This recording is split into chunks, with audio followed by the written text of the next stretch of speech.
Alors ici, on va faire un peu de décomposition en produits de facteurs premiers. C'est-à-dire qu'on prend un nombre et on l'écrit sous forme de multiplication seulement avec des nombres qui sont des nombres premiers. Voilà, tout simplement.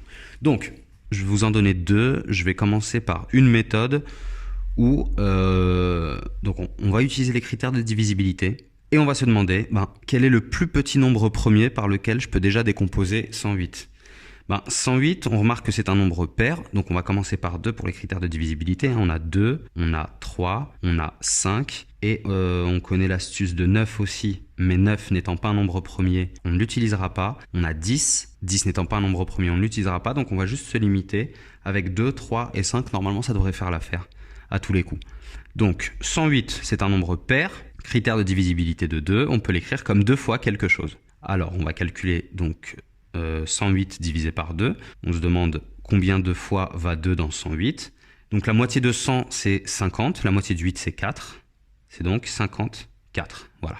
Maintenant, on remarque que 54, qu'est-ce que c'est? On connaît nos tables de multiplication, c'est 6 fois 9.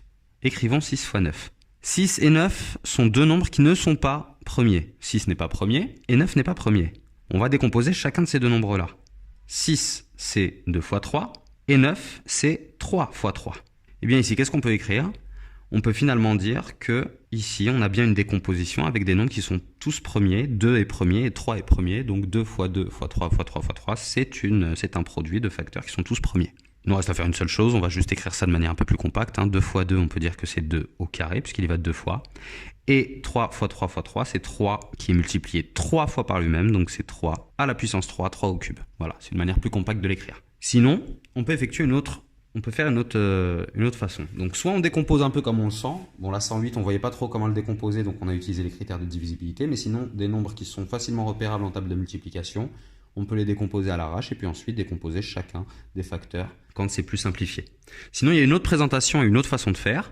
On prend 108 ici, on va tracer une barre verticale et on va ici mettre le plus petit nombre premier par lequel on pourrait diviser 108. Donc là, on utilise donc les critères de divisibilité. Le plus petit diviseur premier de 108, qu'est-ce que c'est? Bon, on l'a vu tout à l'heure, c'est 2, parce que c'est un nombre pair. On va mettre ici donc là le résultat de 108 divisé par 2. 108 divisé par 2, la moitié de 108, on a vu que c'était 54. Et on se repose exactement la même question. 54, il est comment? Il est pair. Il est pair aussi, donc on peut le diviser par 2. Donc on va placer 2 ici. La moitié de 54, on va mettre ici donc la moitié de 54, 54 divisé par 2. La moitié de 50, c'est 25, la moitié de 4, c'est 2, ça nous fait 27. Voilà. On se repose encore une seule fois, la même question, c'est un algorithme, donc on reboucle encore. 27, quel est le plus petit nombre premier diviseur de 27? C'est pas 2 déjà parce qu'il est impair. Est-ce que c'est 3? Soit on connaît notre table, effectivement notre table de 3 et on sait que c'est 3 fois 9, soit on fait 2 plus 7, ça fait 9. 9 étant un multiple de 3, 27 est donc un multiple de 3. On a 3 ici, qui divise 27 et qui donne donc 9. 9, le plus petit nombre premier par lequel il peut être divisé, c'est 3, ça c'est évident. Il nous reste 3, puisque 9 divisé par 3, ça fait 3. Et enfin, 3, quel est le plus petit nombre premier qui peut le diviser? 3 est un nombre premier lui-même, c'est 3, il nous restera 1. Et quand on a 1 ici, hop, on a terminé. Et on a ici la liste de nos facteurs premiers qui composent le nombre 108. Donc on peut dire que 108, c'est égal à 2 fois 2 fois 3 fois 3 fois 3.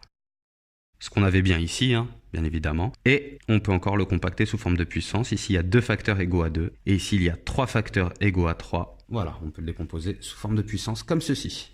Puissance de nombre premier.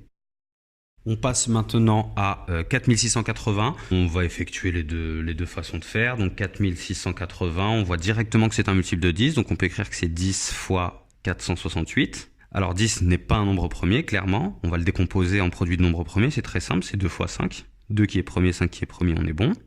Maintenant, on va s'occuper du cas de 468. Là, 468, on ne voit pas directement à quelle table il appartient. Mais d'après nos critères de divisibilité, c'est un multiple de 2. Donc on peut écrire que c'est 2 fois... Alors la moitié de 468, la moitié de 400 c'est 200, la moitié de 60 c'est 30, la moitié de 80 c'est 4, de 8 pardon c'est 4, donc ça fait 234. Voilà, on remarque qu'on peut encore décomposer 234 par 2 puisque c'est un nombre pair. On va réécrire ici notre 2 fois 5 fois 2 pour pas les perdre, fois, et donc ici c'est 2 fois, alors la moitié de 200 c'est 100, et la moitié de 34 c'est 17, ça fait 117. Voilà, on a juste remplacé décomposé 234 en produit ici. Est-ce qu'on peut encore décomposer? Donc ici, on n'a que des nombres premiers, donc on les laisse de côté. 2 fois 5 fois 2 fois 2. Et on va décomposer, essayer de décomposer 117. Alors, critère de divisibilité. Est-ce que c'est divisible par 2? Non, parce qu'il est impair. Est-ce que c'est divisible par 3? C'est ce qu'on va voir. 1 plus 1 plus 7, ça fait 9. 9 est un multiple de 3. On a donc 117 qui est un multiple de 3. On va pouvoir donc diviser 117 par 3. Ce qui nous donne... Alors, je donne une petite astuce ici, très rapide. 117 divisé par 3, c'est la même chose que... Alors, je vois ici que le dernier chiffre, c'est 7. Un multiple de 3 qui se finit par 7, c'est 27. Je vais écrire donc 117 comme la somme de 27 et de quelque chose. C'est la somme de 27 et de 90 qu'on va toujours diviser par 3. Et là, en réalité, ça va être simple parce que 90 plus 27, le tout divisé par 3, c'est comme si on faisait 90 divisé par 3 et 27 divisé par 3. Le tiers de ça, c'est le tiers de chaque terme. Donc 90 divisé par 3, ça fait 30 et 27 divisé par 3, ça fait 9. On se retrouve donc avec 117 qui est égal à 3 fois 39. Parce que 117 divisé par 3, ça nous donne 39. Donc maintenant, on va chercher à décomposer 39.